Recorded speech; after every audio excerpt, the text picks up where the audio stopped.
Hi everyone, Jason Keaton here. It's Friday finally, so we're gonna do this FAQ Jiu-Jitsu like I promised. So here it is. I'm very excited. Friday's a big day.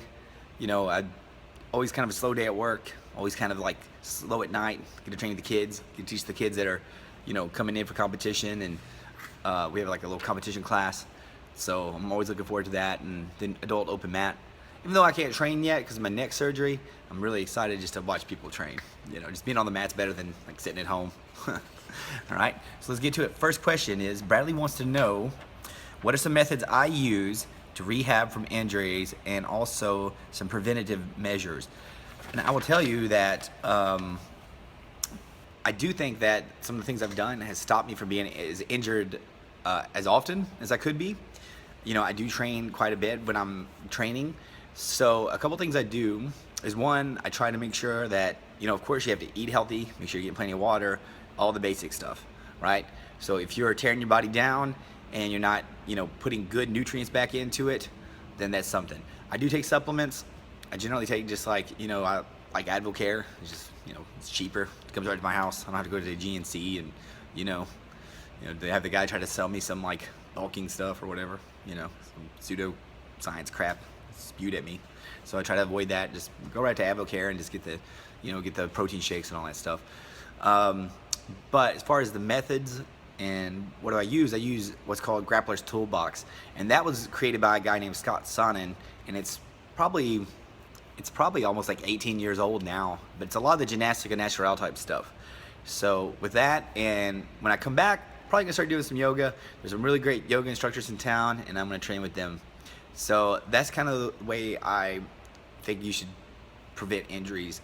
And also another way is to kind of periodize your training, periodization, just like in weightlifting. So when you train really hard and you do a competition, I like to take a little bit more time off now that I'm older. So about a month after that, I'm not training really hard. I'm just kind of moving around, kind of playing, trying to explore the positions more and give up positions. I'm not going to try to battle hard after a big tournament. I'm just going to kind of relax for a little bit and probably eat an ice cream. Probably what I'm going to be doing. All right. So the next question is from Anthony, and Anthony wants to know, how much of a role do you think that strength plays in jiu-jitsu, and when do you think skill can overcome that? That's a great question. So obviously, if you think that strength and size has no factor, then you're fooling yourself, okay? It totally does. But it depends. Now, is the big person skilled or is the big person unskilled?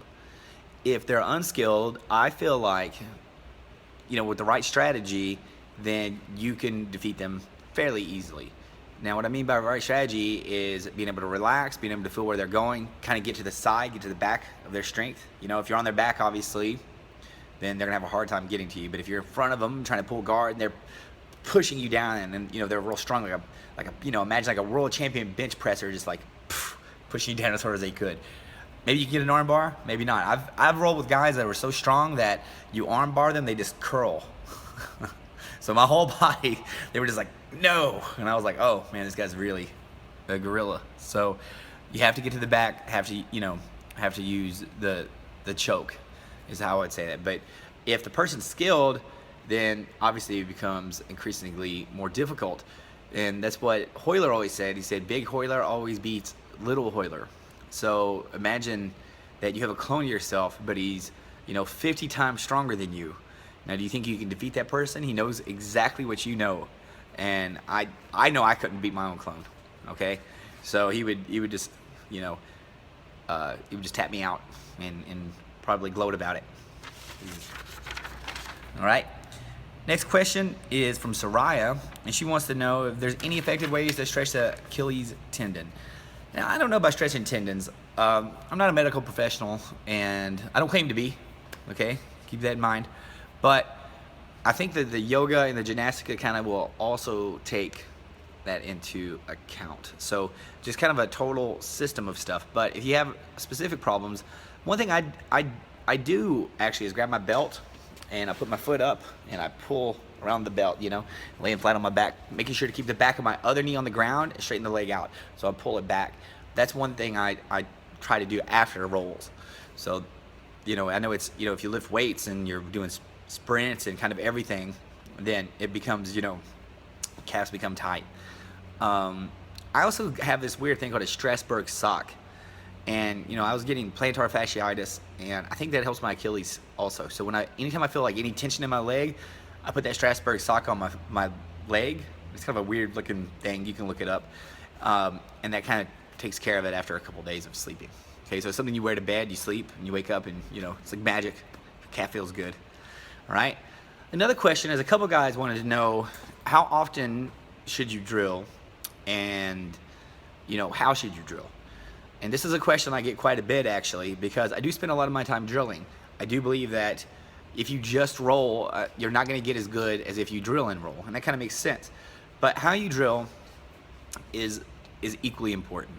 So one thing I 100% believe in, I don't believe that you can get away without doing some just reps without resistance. I think that really helps. I think it helps you to be able to do it perfectly, and the more you do it perfectly, the better it's going to get. But still, at a certain point, you have to put resistance on it. So one thing, for example, is like guard passing. If I'm gonna train my guys, or I do it myself for guard passing, I have 3 levels of kind of doing it. The first level is, I've got my grips, I'm in perfect position. So this is the easiest for me and the hardest for my partner. So we're gonna go live, we're in the exact position that I want to be in. All right, we go, no matter what happens, I'm analyzing it, good or bad. I'm gonna say, hey, this is what worked, this is what didn't work, this is where he was stopping me, this is how he got his foot back on my hip and put me back in guard. You know, just kind of taking notes. And then what I'm gonna do is I wanna keep my grips, but maybe I'm a little bit further out the way I played guard. And now my partner's got more, and I've got a little bit less. And then the final one is we're not touching, and I'm just gonna try to come in and get my grips. So I believe grips obviously are very important. I mean, you know, if you don't think that, then, you know, I don't know. But being able to fight for the grips and being able to use the same grip over and over is what I believe is best for jiu-jitsu. So if you like, I don't believe in having like 20 different grips. I'll have like 2 grips that I like to pass with, and that's what I'm going for. I think the more simple, the better it is. So that's how I would drill. I'm probably gonna do a video on that, and to show a couple ways that I'd like to have people drill. All right? And then the final question is from Charles, and it's a good one, and it's, what was it like, what has it been like being blind in the martial arts? Being blind.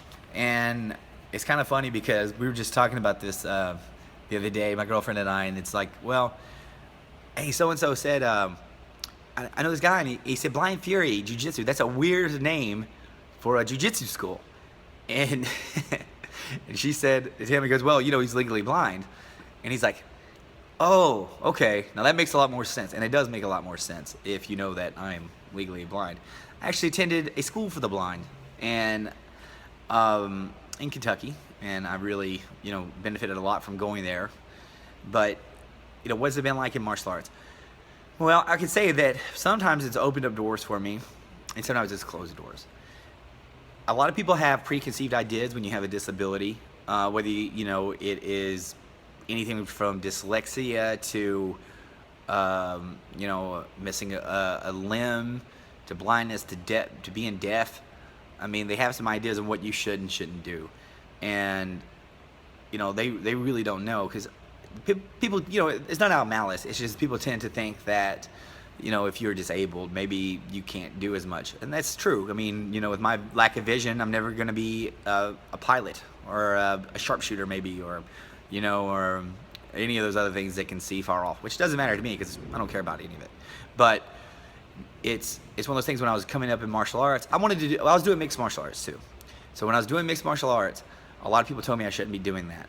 And I knew I could see somewhat, and I wanted to do it. I had to prove to myself that I could fight, all right? And I knew I was never gonna make it to UFC or maybe even in Japan or anything like that. It didn't matter. What mattered was I could prove to myself that I could actually defeat somebody that was resisting me. And you know what? even when I went to different places, like, you know, I went to boxing gyms, and some of the guys were like, man, I know you can't see well, you shouldn't do this, blah, blah, blah. But I was stubborn, and I did it anyway. Now, I'm not going to say it was easy. It was quite difficult, but I got a news flash for you that even if you can see well, boxing's hard, all right? So I decided to dedicate myself and just to do it, to get as good as I could. Now, it's been a long time.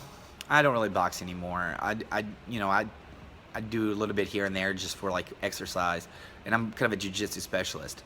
So the only thing I wish I would have done is listen to some of those people, because I had some good advice from a guy, and he said I should maybe do some more like grappling tournaments and jiu-jitsu tournaments, because that would actually take me somewhere. And you know, I had a kind of a chip on my shoulder. I was young. I was like, man, I gotta go fight these guys. I gotta go do it. I gotta go beat up these sided guys. So that's kind of what it was like for me. I mean, it was tough, but I think that, you know, I'm grateful that I was able to do some of the things I was doing, regardless of vision. So if you have a disability, you know, you have to assess what you can do and what you can't do, and decide, you know, what is reasonable and intelligent for you to do. Okay, so if you don't have any arms, I don't know if boxing is going to be for you, but maybe something like Taekwondo would be good. I don't know. You know, you have to just try it out. So, hey, that's it. Guys, if you have any questions or comments, please leave them down below. Subscribe to my channel. I'm trying to get this going so we can do a lot of cool stuff. And I promise I will get some video editing software. And I've got an actual camera. I've actually got some video editing software, but I'm just not really adept at using it. So in the next few months, hopefully I will. So I've been Jason Keaton. Thank you for watching my channel, and hey, keep training.